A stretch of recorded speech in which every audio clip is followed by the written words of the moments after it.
Hello, this is Mr. Griffin, and this is an intro to a compliment video that went along with the original TNA Knockouts and WWE Divas video.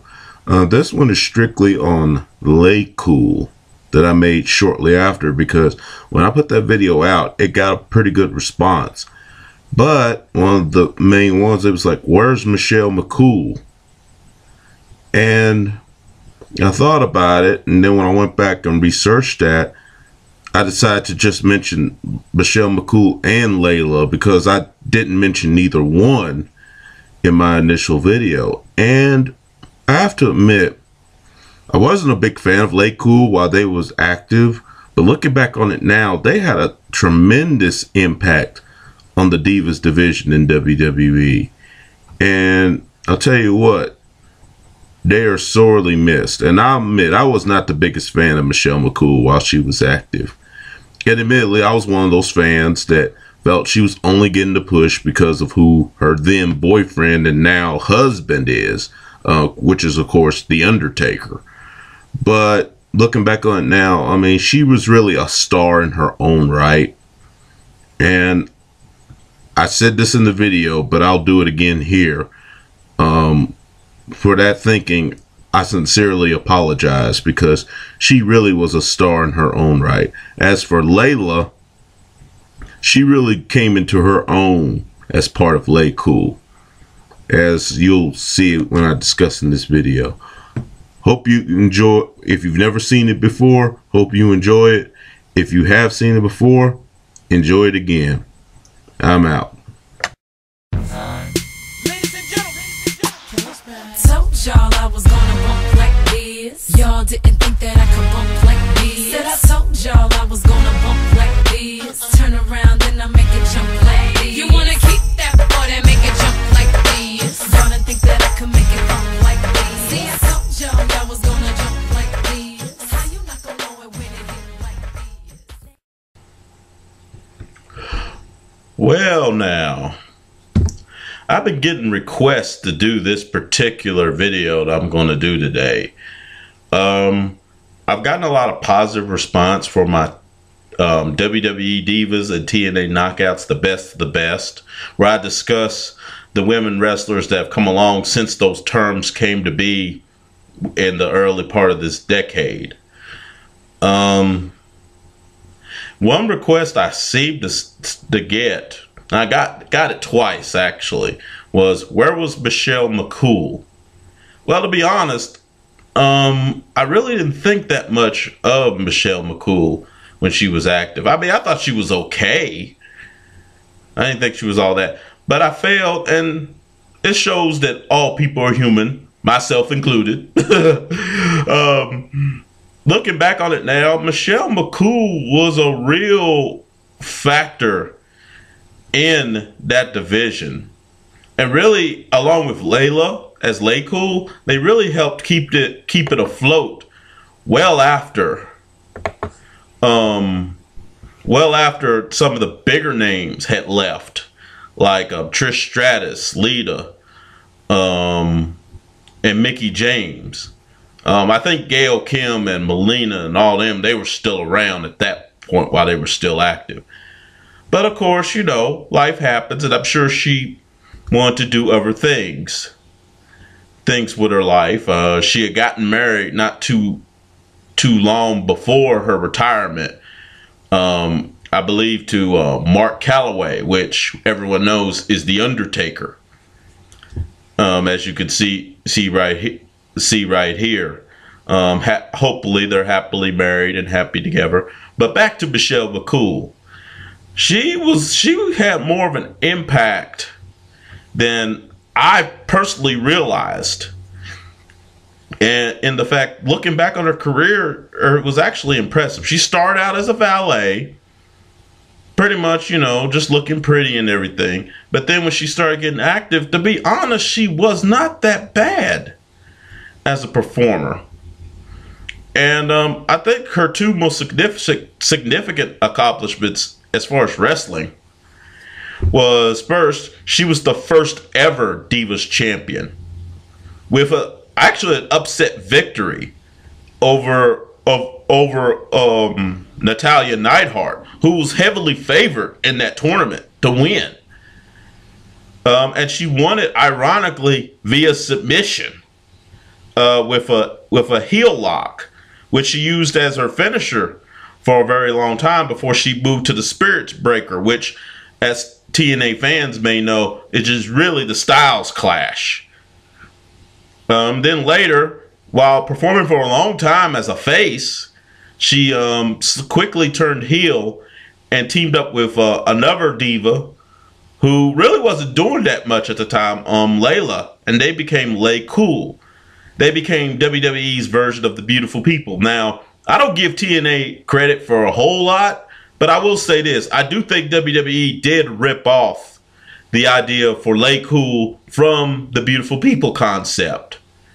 But in a way, with it having fewer people, you see, Beautiful People always had like 3 people at a time in their stable, whereas LayCool was only 2. And actually, in some ways, that made it more effective. And that's not a knock on the Beautiful People. The Beautiful People were original for their period, and they were great heels. But I think LayCool was also, looking back, was also just as good. And Michelle McCool was a big part of it. She was obviously, even though Layla did her part in there too, and on a personal note, let me say, I'll discuss Layla a little bit as well. I love me some Layla. Woo, been in love with that woman since she first came on the scene. But anyway, Michelle McCool was obviously the leader. She was obviously the head of this twosome. And some of their stuff that they did, particularly on Mickie James, calling her Piggy James, was you know, fantastic from a heel standpoint because it got tremendous heat. And also, I have to say it also shined a little message on the dangers of bullying, because Mickie James played her part very well in that too, as the bullying victim to these two basically women that were playing like being real. And I don't mean this in an offensive term at the women personally, because I don't know them, but they really played the part of being real bitches during that. I mean, they really did. So when I almost said Trish Stratus, when Mickie James did defeat Michelle McCool for the championship, oh, it was so wonderful. I believe by that point Michelle McCool was women's champion. When she defeated him for that, oh, the crowd went nuts. See, that's, and I don't want to harp on this too much, but that's what you call proper build-up. You know, for months and months, you know, Mickie would get her little victories here and there, but LayCool basically kept the upper hand for most of that time. So when the Royal Rumble came around and they finally had their match and Mickie won the title, oh, the place just blew up.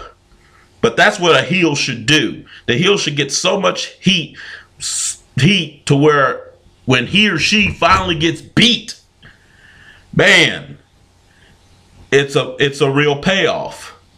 Then, of course, Layla got her turn at the championship.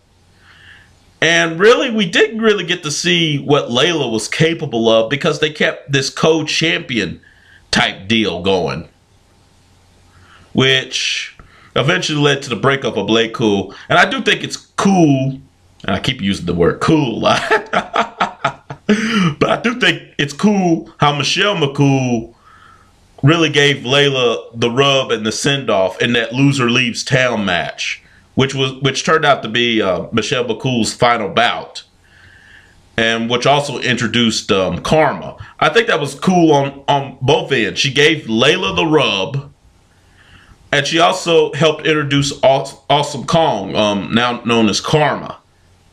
So hopefully, I have to say there's nothing negative I can say about the woman. There really isn't. I mean, I know I said my little thing when she was really getting pushed at the time that she's only getting it because she was Undertaker's wife.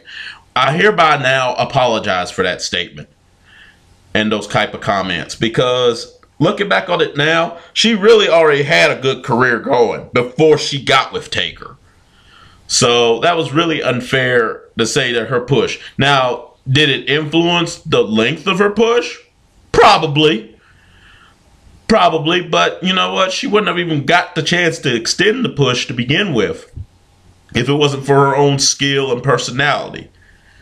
So, Michelle McCool, I would have to say, in terms of the TNA knockouts and the WWE Divas, she is the best of the best. Now, on to Layla.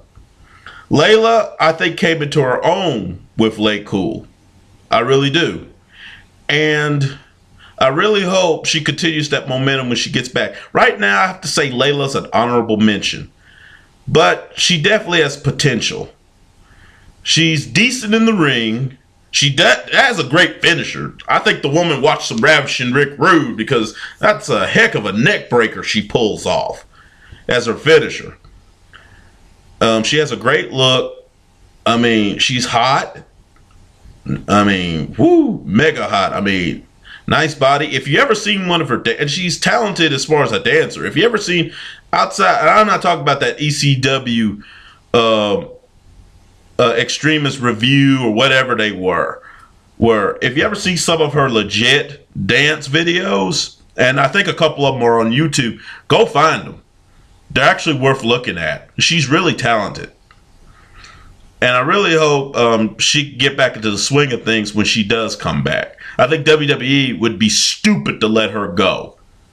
I really do, because I think she could do something. But right now, I have to put her in the honorable mention category until I see something really, really strong on her own, or created on her own. Well, just want to make this quick video. This standalone video, which is kind of a supplement, which goes along with my original WWE Divas and TNA knockout video, which you can find, on my channel. Look it up. I mean, it's long. It's about an hour, but I think most people that have responded to it have said it's worth the hour, and I thank you for that. And this video will be about 10 or 12 minutes, so we're talking like a little over an hour, maybe an hour and 5 minutes. But this one is this one will be worth your time, I hope. Well, that's all from here. See ya.